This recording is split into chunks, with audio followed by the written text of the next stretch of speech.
ने भी उनसे ज्ञान प्राप्त किया है। परम पूज्य श्री गणपत राम गुरु जी से इन्होंने काली कुल की दीक्षा ली थी और इन्होंने कुछ अपने उपासकों को काली कुल में दीक्षा भी दी थी। श्री लक्ष्य अर्चना, आद्या लक्ष्य अर्चना, बटुक लक्ष्य अर्चना, यह भी कड़ी को दादाजी से ही प्राप्त हुआ है। दादाजी का कड़ी पीठम को ज्ञान देने में बहुत सहयोग है। बहुत सी पद्धति जो कड़ी में पाई जाती हैं, वह दादाजी ने ही संस्कृत से गुजराती में लिखी है। यह उनका बहुत बड़ा उपकार है और हम सब उनके आभारी हैं। वह सब में ज्ञान का बीज लगाने में विश्वास करते थे, क्योंकि आज का बीज ही आने वाले समय में पेड़ बनेगा। उन्होंने अपने जीवन में 15 शिष्यों को पूर्ण दीक्षा दी। उनके ही शिष्य श्री कस्तु भाई जी से मैंने ये ज्ञान प्राप्त किया है जो मैं आपके साथ बांट रही हूँ। दादाजी से कुछ चुने हुए शिष्य को लक्ष्य अर्चना और दीपदान सिखाया था। दादाजी ने श्री विद्या को अपने जीवन में उतारा और गुरु के दिखाए मार्ग पर चले और माता जी की अनुमति अनुसार 10 मार्च 2006 को उन्हें मणिद्वीप प्राप्त हुआ और वह माता जी के पास चले गए। दादाजी के बारे में जानकर मन प्रेम से भर जाता है और सर नमन से झुक जाता है। इतनी महान आत्मा और जन्मों का उपकार। प्रत्येक गुरु साक्षात आदि गुरु शिव का ही अवतार है, जो हमें इस जीवन में मनुष्य रूप में मिलते हैं। यह हमारा सौभाग्य है कि हमें ऐसे गुरु मिले हैं।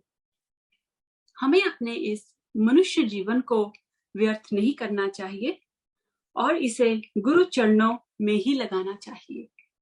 दादाजी कहा करते थे कि मंत्र साधना ही एक रास्ता है ईश्वर को प्राप्त करने का, क्योंकि मंत्र जप से चित्त शुद्धि होती है और चित्त शुद्धि के बिना गुरु मंडल और माता जी का आशीर्वाद मुश्किल है।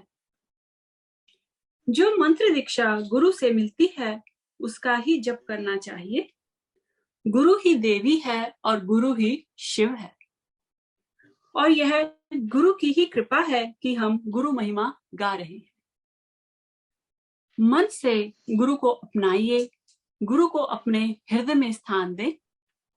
दादाजी कहा करते थे कि जप को कभी न छोड़े, आपका जप ही आपको पार लगाएगा। जप हमेशा हृदय से करें और प्रेम के भाव को कभी न छोड़ें। दादाजी कहते थे कि कम से कम नित्य 10 माला अपने मूल मंत्र की जरूर करें। दादाजी को बच्चों से बहुत लगाव था। उनके इसी प्रेम के कारण उन्होंने बच्चों को शिक्षा दी और छोटी उम्र से ही मंत्र जप सिखाया। वह खुद इतने महान हैं और वह सबका सम्मान करते थे। अगर कोई उन्हें कष्ट भी देता था तो भी दादाजी अपना स्वभाव नहीं बदलते थे। उनके हृदय में देवी माँ थी और सबके लिए माँ की तरह प्रेम था। बहुत सौम्य स्वभाव था उनका। एक बार जैन मुनि उनके पास श्री विद्या पर विचार करने आए और दादाजी ने जैन मुनि के लिए श्री यंत्रराज की प्राण प्रतिष्ठा की थी। वह किसी को पूजन के लिए ना नहीं करते थे। वह विश्व कल्याण में विश्वास करते थे, क्योंकि प्रकृति में ही देवी है और देवी ही प्रकृति है। हमें गुरु मंडल से यह प्रेरणा लेनी चाहिए कि कितनी साधना उस समय में उन्होंने की होगी जब सुविधाएं भी बहुत कम थी।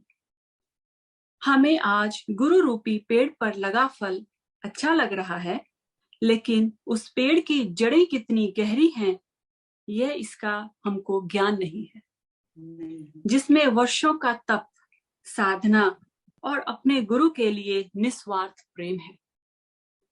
हमें भी कोशिश करें कि हमारा जप की जड़ें भी मजबूत बने। हम सब पर गुरु मंडल की कृपा बनी रहे। जय अम्बे, जय गुरुदेव।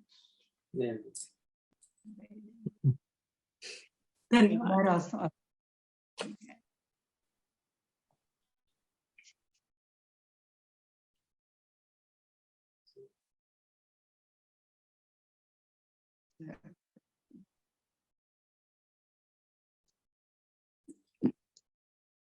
ये कुछ पिक्चर्स दादाजी की। हाँ, नंद किशोर दादा। हाँ,